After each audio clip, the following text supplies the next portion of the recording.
ইবলিশ আদেশ করলো তোমরা প্রসেসড আল্ট্রা প্রসেসড ফুড বেশি বেশি করে খাও, আর বেশি খাও, যা পাও তাই খাও, আর হচ্ছে তোমরা নিজে কিছু করবে না, অলসতা করবে।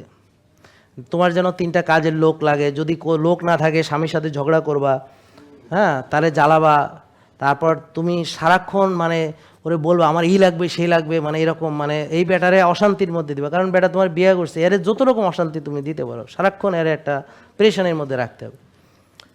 আমার কথা বুঝতে পারছেন?